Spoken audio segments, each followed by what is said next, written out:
Hello, I am back. Nice vacation for the 4th of July. Just got back to my apartment, so right back into the videos again. This one's honestly been a long time coming, and will also be a longer video. There's just a lot to it, so let's just get right into it. My name is Doomba, and welcome to This Is a Game. Finally have a title. Finally, for this series. This specific format where I play through a game and talk about it real time is going to be called This Is a Game. Whenever you see videos with this title, this is the format. So let's get right into it. This game is CrossCode. 2D top-down action-adventure RPG with some puzzle elements with the open world and some of the dungeons, from just about every dungeon. Also a bit of a pseudo-platformer as well. As you can see, it is pixel art, very well done sprites. This game was released on September 21st, 2018, developed by Radical Fish Games. This is their main project, CrossCode. It has full controller support, and I recommend you use a controller. However, you do not have to. You can use mouse and keyboard as well. So let's go ahead and get right into the game. I will admit I have a little bit of a bias. I have played this game for a bit, but I still want to show this game off just because I know many people have never even heard of this title.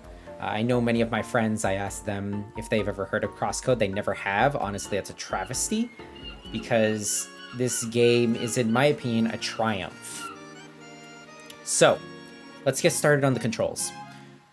Again, I use a controller, a Xbox controller to be specific. So when I rapid fire talk about the controls, it will be through Xbox buttons, just to keep that in mind. My character's right here. You can use the left joystick to move around in 8 directions. Right joystick aims projectiles. Yes, you can have projectiles. They're your main method of ranged combat, as well as doing many of the puzzles. I believe I did some rebinding. However, it was a really long time ago, so I'm not sure if on... I'm not exactly sure if on the default version they have these keybinds, but I do have X on my controller. Again, Xbox. X on my controller does the basic attack. B shields. A does normal interactions. And Y is for continuing side conversations. Left bumper dodges. And staying in one spot also shields. So moving in a direction with left bumper, you're able to dodge. Now, left trigger opens up hotkey commands. Can choose from the options here. You can choose to open up a map or whichever. The right trigger opens up the SP moves, which I will go over a little bit more when we take a look at the upgrade system. The right bumper does basic attacks too, but it also does the ranged attacks. So the ranged attacks, when you charge them up, they are able to bounce off walls. Let's see, what else am I missing? You can use specific moves with the SP button, the right trigger, to perform enhanced versions of those moves. I just did one before. That's the basic one for the normal attack. They're enhanced versions of those specific moves. For example, dodging while pressing the SP button performs a specialized dodge, such as that. And maybe shielding. Shielding while doing the SP puts on a shield in all directions.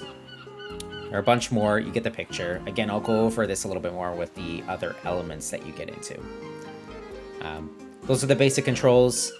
There are many more because this game is incredibly mechanic heavy, but I will not go into them here. Whew, a lot of controls. Okay, let's move on to the story. This is a very story-rich game. Your character, this character in the center, the blue hair, is called Leah. You are stuck in this game called Crossworlds.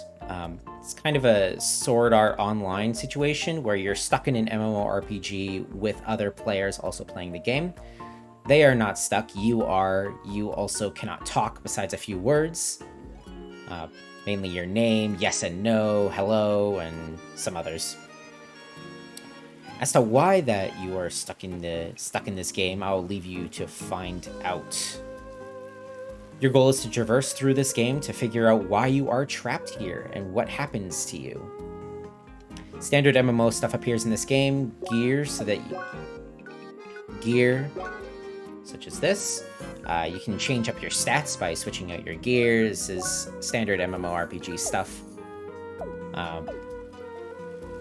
You got upgrade system to perform elemental attacks. Again, I'll go over this more when we get to the upgrade system. There's a quest system up here. Means the active, solved, and all. Pretty basic, and a party system, but don't get confused. This is a single player game. You can just have AI allies join you to help you in the combat.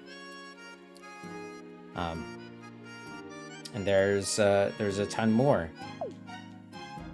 So I believe that's all you really need to know about the menus up front, and enough of the story to make sure that it's not too spoilery. This is the starting zone that you start out in. It's the main hub where you can go along and get any gear that you need, and gather whatever quests, and talk to the other characters within the game.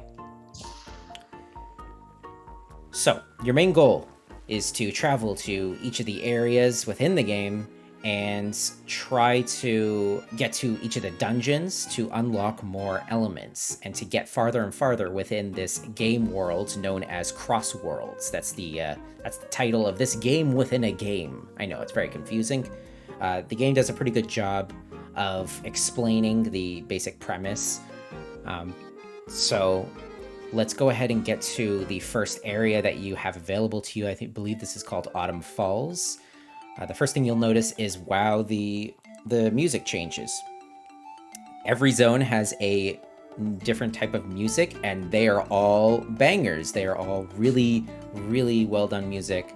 And you can even get their soundtrack on the store page if you do wish to listen to the music offline. But every area has their own theme, their own music, their own set of plants that I'm standing next to here, their own set of enemies that I'm also standing right next to here. And I believe I forgot to mention that this game is a collectathon as well, so you can slap these plants as well as kill enemies in order to gather more materials to help you with crafting some of your gear, or if you need to gather materials for finishing quests. Now, that is the main gameplay loop.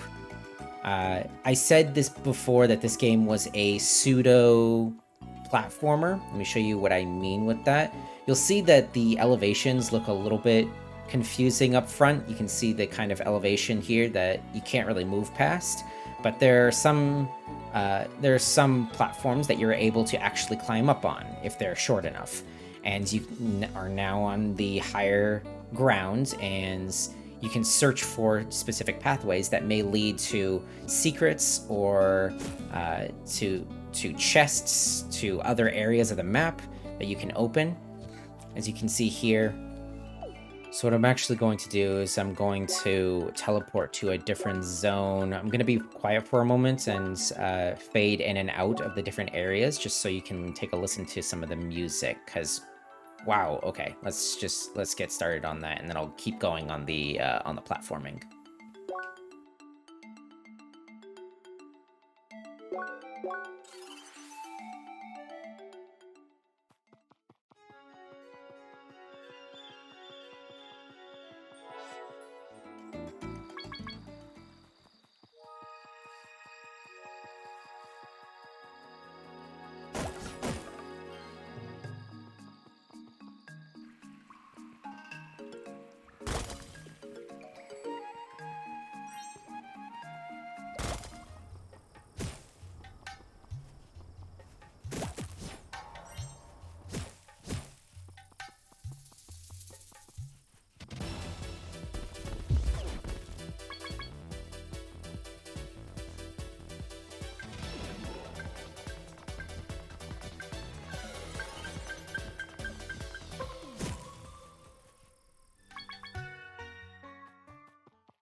Pretty nuts, right? There's so many different types of music for combat and out of combat, and each of the different zones has their very specific music. All of it very lovable. So, there was a little bit of combat that happened before. I'll go over that right now. The combat system is very fleshed out. It's very fluid. Again, you remember the controls. A lot of the enemies, they will not attack you, but a lot of them will attack you. They are very aggressive if you get close to them. These penguins are not. This goat is not. But you can attack them, and immediately they start attacking you.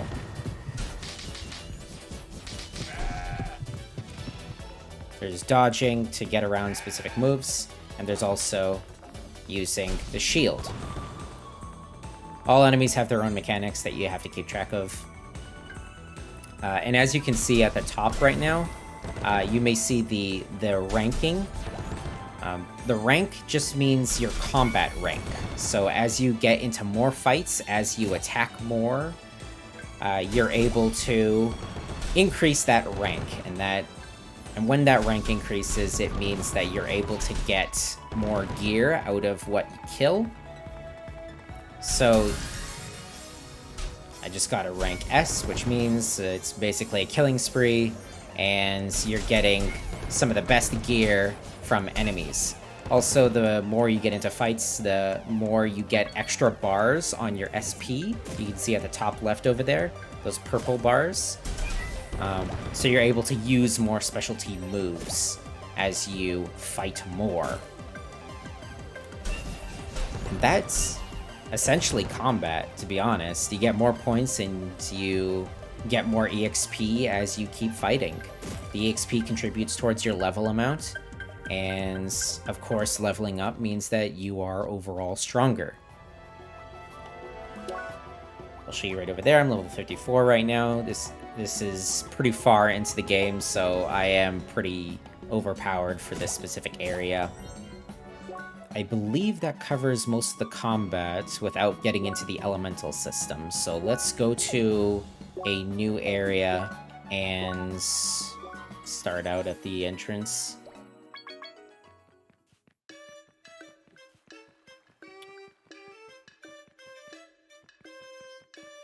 So the main storyline of Crossworlds, the game, within CrossCode, this game, is to go to these dungeons and to essentially purify them or find the item within it and help out the town that is outside of this dungeon, of the specific dungeon. And usually within that dungeon, you get a specific element that corresponds to the dungeon itself, and you go from there. This is the ice dungeon, as you can clearly see. Slippery. I will say right now, the amount of puzzles within this game is a little bit unnerving and a little bit frustrating, because there are so many puzzles to do. It gets real complicated real fast, the amount of puzzles that you have to address. Hold on. This is the arranged combat. There we go. So I'm gonna go over to one of the dungeons right now. This is another dungeon. This is Jujutsu Temple. It's very pretty in the background there. You're able to travel back and forth. These platforms are quite fun. Let's go ahead down to take a look.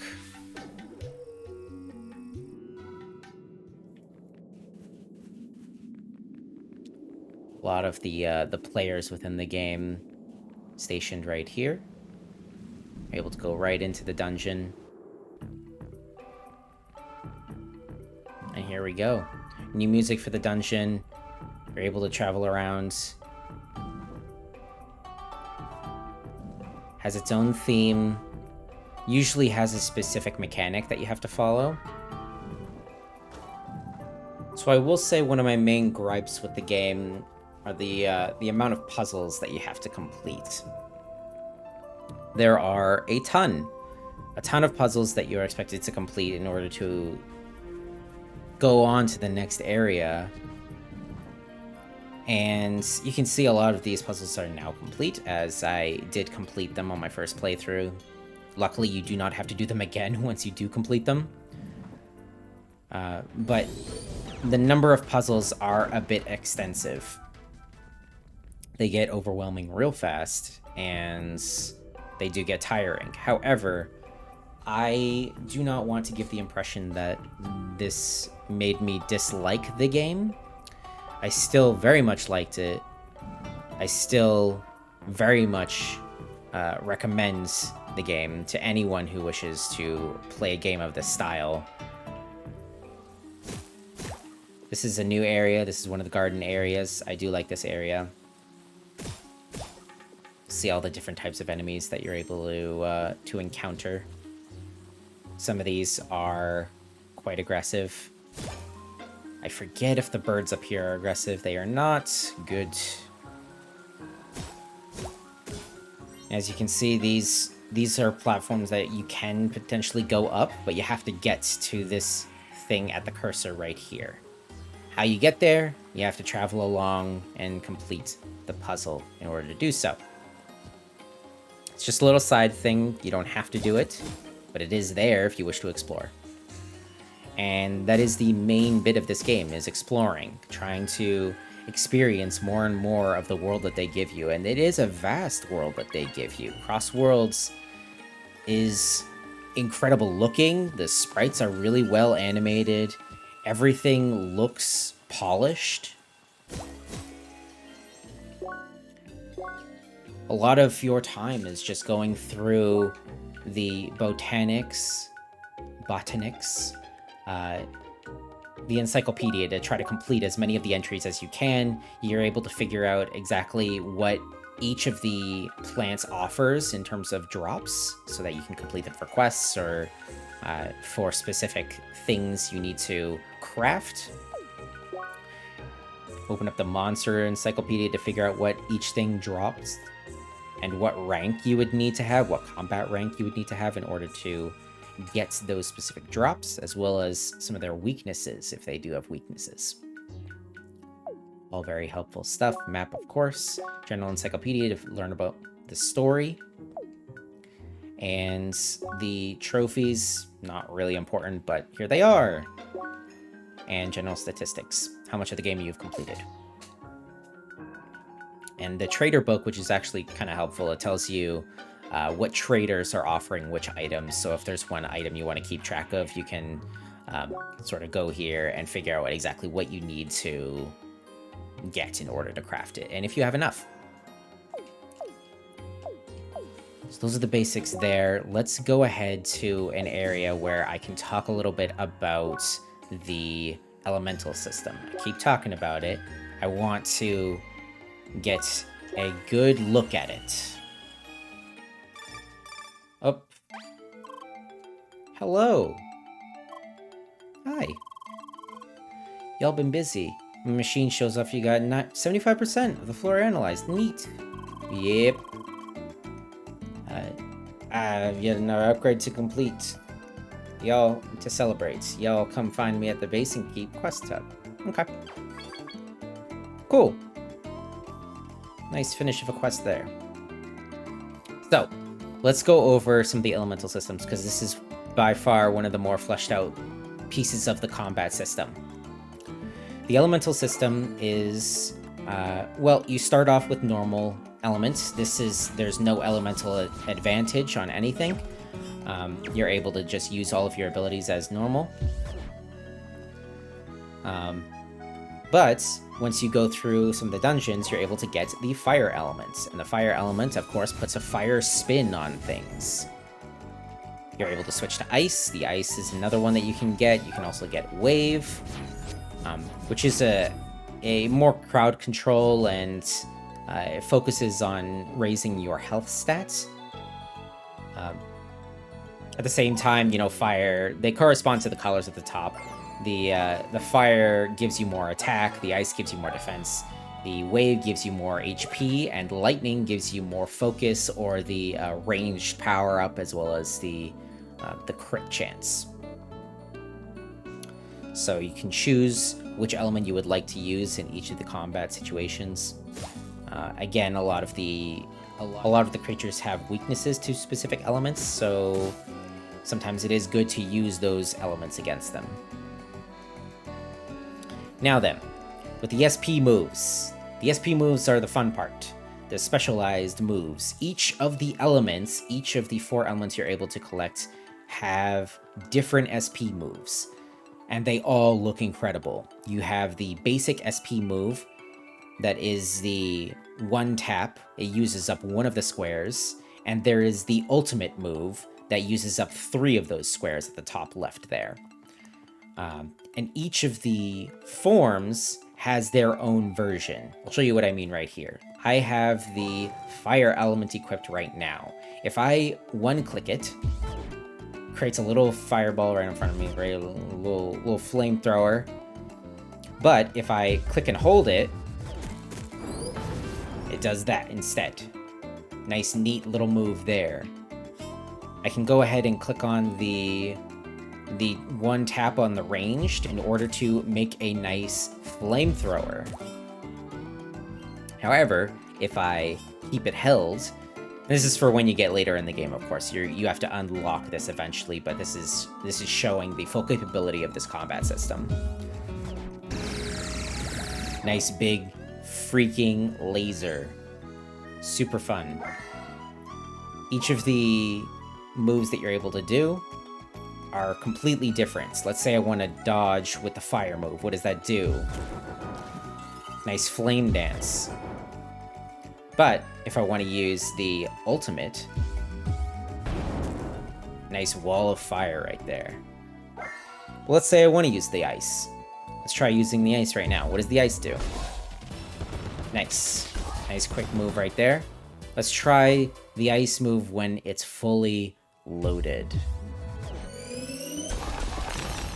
There you go.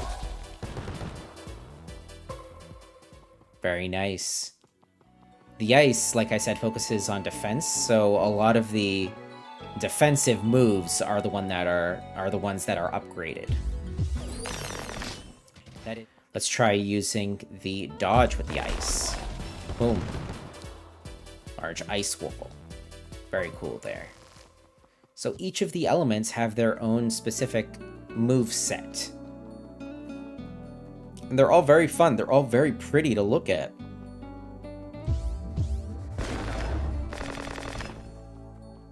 They're all very interesting in their own right.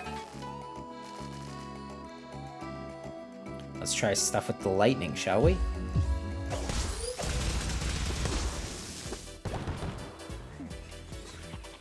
Very cool. Very cool. The lightning is one of my favorite elements in this game. Everything is so fast, and it looks so cool. Let's try using the lightning ranged move. Big thunder strike when you hit something.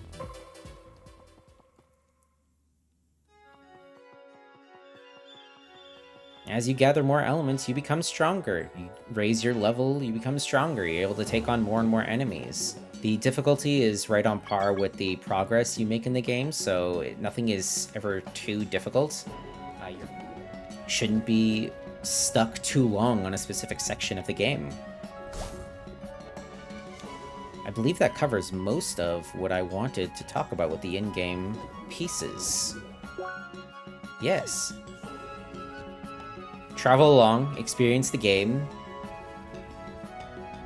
see everything that goes on. Because there is a lot going on in this game. Every single area that you can explore has their secrets, has specific quests that you can complete, different things that you can do, different things to collect, complete more and more of the map, get more and more added to your statistics, general stuff that you can complete, experience the story with lovable characters. Your friends are Amelie here, French girl, and Citron. He's just a nerdy dude. This guy Apollo here, he's a spheromancer like you. Specific class of character within the game. Each of the classes based off of a specific shape, and it tells a different type of play style. The spheromancer, which is what I am as well, have general. They're good at everything. They're a bit good at all forms of the gameplay. The hexacast here that Citron is focuses on the ranged attacks. Emilie has a pentafist focusing on melee combat, and Quadro Guard is, of course, the tank. You're able to contact your friends to talk to them. You're able to see little snippets of their personality as well as how you interact with them. What a shame he won't have time for Crossworlds. We should all play the game while he's still here. Oh, yeah. And Apollo, this guy always tries to duel me. He's your main rival. He's the one that's always trying to prove that he's the better Spheromancer, or to quote-unquote test you to see if you're a good Spheromancer by dueling you. And it's, I believe, it's a few rounds that you have to fight him. And it would be like an online game where you get to duel someone, just he's a computer in this. So you're able to see his personality a bit, how he always wants to duel. And you're able to invite them into your party. And you can have up to 2 other people in your party. They just follow you around and they help you in combat. That's about it. And I do recommend that you utilize that function. You bring friends with you. You bring your friends with you on this journey, because a lot of the enemies are very difficult. Your friends can help you. So, I think that's just about it. That explains the gameplay loop, explained the controls, got the story down, the upgrade system, anything I'm missing. You're able to see the dialogue, the most recent dialogue, which is super helpful. Your most recent quests at the top right there. Everything else is here. You're able to change your equipment as you explore the game more and more. See the types of stat changes on the left there. Inventory. You're able to set up favorites so that you can quick use specific items to raise certain stats or to raise your health. Right there. And that's it. Yeah. Let's go over to the main title to go through the conclusion. So, Radical Fish Games made CrossCode their baby, and it really does show. The most recent update to the game was done on May 7th of 2021, so about 2 months ago from releasing this video. And that post goes through starting up a collab with Quantum Protocol. It's a deck-building indie game. Surprised the hell out of me. I thought collabs only really happened with ongoing games like those of the the gacha category or other forms of games like that. I figured those sorts of games. I know nothing about Quantum Protocol other than it has fairly decent reviews on Steam. So deck building is not usually my style, but if they're partnering with CrossCode, I may just let my curiosity get the best of me and try it. I will be honest, I just bought the game while recording this, so that's that. I have over 90 hours played in CrossCode, this amazing $20 game, USD. Very much worth your time, very much worth your money. Fantastic story, lovable characters, uncannily good combat. Just get this game. Or download the demo, because yes, you can get a demo if you're still not sold. This is a game, and it has been. It's called CrossCode. If you like this video, feel free to press the like button, leave a comment to start a conversation, subscribe if you haven't already to be updated on when I do upload new videos. Also, feel free to leave a comment to let me know of any game suggestions that you have that I could potentially look into. Join my Discord to join the community and also get notified when I upload. The link to the Discord is in the description below. My name is Doomba. I hope you have a wonderful rest of your day. And a goodbye.